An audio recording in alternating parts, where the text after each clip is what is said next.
So some thoughts. I'll try to keep it brief on the nature of rehearsal and how necessary it is, and what format it should most optimally take. And I think that's different for different places along your journey as a musician. I think that when you're young or when you're when you're inexperienced and you're just starting out, and whether this is your first band or you haven't played your instrument for very long or you've never really played with other people, if that's what the situation is with you and your bandmates, having a regular standing kind of long rehearsal where you just run the set is actually really beneficial. That's how I did it when I was in high school. And the reason being that when you're in that position, rehearsal is equal parts you as individual musicians getting better through repetitions at all the little things, whether it's the myriad skills that are necessary to play with other people and sound good, or if it's just being more facile on your instrument. It just benefits everybody in the band to have have a set time that you're gonna just work the muscle, as it were. As you get a little further along, and I think here about when I was in college, so like when I was in college jazz ensemble, it evolves a little bit. At that point, you're getting more. It's much more about polishing the material, but at the same time, still has this component of kind of polishing the player too. So the student players in college ensembles, are paying for the expertise of the professor who leads the ensemble. So like when I was in jazz ensemble in college, um, it was absolutely Dave Becker's job to not only instruct the ensemble on his vision for how we should be playing the material that was slated for our upcoming concert, but also to coach me and the bass player and the piano player and the horn section, kind of individually as players, about how to be better jazz musicians and how to be better musicians in general. And that's, I know that I love the movie Whiplash, and I know a lot of people think, oh, that's so fake. That would never happen like that. That's Bobby Knight stuff. I think that stuff could happen because that certainly is the position of authority. Like that person, that band leader, does have that authority within a college ensemble. Not to throw chairs, but has the authority to basically work on the individual skills of the players as well as the ensemble the ensemble performance of the group as a whole. And if someone were to be kind of abusing that privilege or to be particularly cranky, megalomaniac, it wouldn't be a far cry that something like that could happen. Um, Probably not shielded to the extent that it is in that movie, but I digress. Once you sort of go beyond that into the next stage, which is bands that are made of experienced players. At that point, you really kind of assume everybody can play, and the whole audition process is intended to select people whose skills are at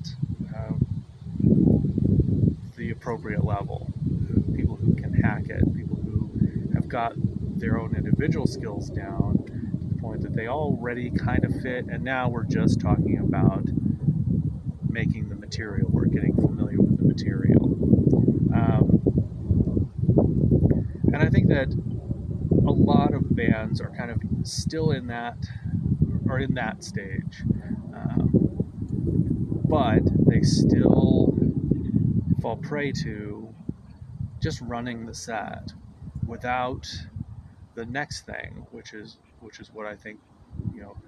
If you're in a band where the players know how to play, like I'll just give you, you know, by means of contrast, my band almost never rehearses, and that's by design because we're all kind of jazz trained players, and the whole sort of point of our band is to use sort of the jazz toolkit on the songs I've written.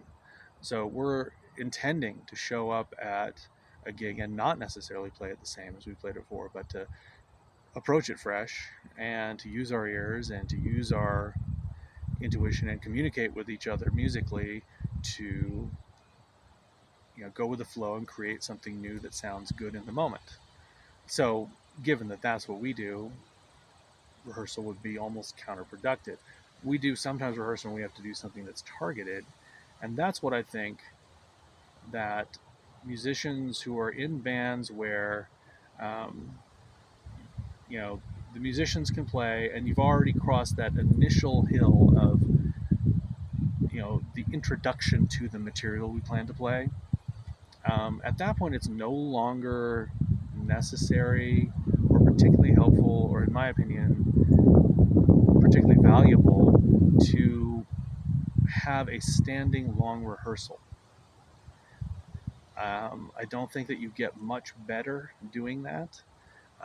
And I think that that is a place where some tensions can emerge within the personalities of the band, especially when somebody, to kind of fill the gap of what may feel like purposelessness, starts to coach the other people, and particularly if they're coaching the other people from a place that's not um, earned. It's one thing if my college professor is telling me how to be a better drummer. That's his job. He has an expertise I paid for, and I'm supposed to listen to him and figure out what I want to do with the wisdom, knowledge, and information that he's giving me. I don't necessarily think that every singer songwriter I've ever accompanied on drums knows thing one about drums. I do try to approach those situations where someone's trying to critique something without the the vocabulary to actually even identify what they're talking about. I try to approach it with the old Lowe's law of criticism, which is a video I did before, and I'll link to it up here or whatever.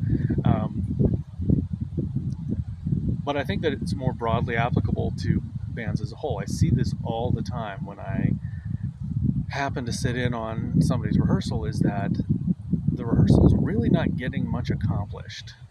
They're just kind of going through the motions, and somebody just kind of has been stewing on this, like some nitpicky bone that they want to pick with another member of the band, or they've got some opinion about, oh, our last drummer was so terrible, they did this. And where I think that you really want to direct that energy, because where it's coming from is, what are we doing here?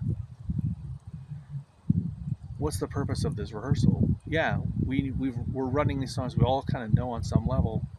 Yep, we're doing it just like we did it before. Where it's coming from is a good place, actually, which is, you need at that stage to have focused rehearsals that have a purpose and have a goal, and are probably shorter and more constrained to just a handful of things that everyone agrees need to be ironed out, or everyone can at least respect might need to be ironed out. Um, so that's my ultimate advice: is if you're in the camp where you're auditioning musicians to fill your band and you expect them to already know how to play, after you get past that initial hill, that initial hump of, let's run through the set and let's just get familiar with what it contains. Um, from that point on, you really need to, like, up your game as a band leader to take fair, critical notes about what's working and what isn't working, and to take a sort of a team approach, is my advice. Not to avoid singling people out if at all possible. If you're gonna do that, you want to make that be like a one-on-one conversation, not something that happens at rehearsal where someone has to, like, defend themselves in front of the whole group and then resent that they were called to task in a whatever, inevitably kind of a silly band that isn't probably going anywhere, but is fun to do nonetheless. Um, Sorry, that's where we all kind of are. But nonetheless, you can be professional about it, and you gotta. My advice is that as a band leader, if you're gonna have rehearsals at this level, um, really identify what we're working on and why, and and be able to turn that lens on yourself too.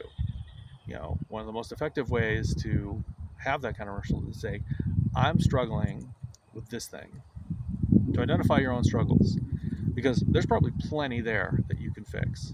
And if you are opening up that way, other people may kind of feel safe and join suit and say, I'd like to work on this section that's giving me a little trouble. That's the best way to do it. Rather than saying, I feel like you're dragging in this section, or I feel like, I feel like you don't know, I feel like you're uncomfortable with the rhythm of this, of the part, or, I don't feel like you're singing that correctly, or, it doesn't seem like your bass part is, like when you do that, like let people self-identify struggles and see how far you get. It's probably going to be pretty far, in my experience. And then, be very open book about this is what I'm struggling with, and I'd like the opportunity to iron it out with you all. Then they're helping you, and they're helping you make it better. Anyway, that's a whole lot of nonsense about rehearsals, and I hope that there's something helpful in there. I probably should have rehearsed this before I did it, but in any event, I didn't. And till next time.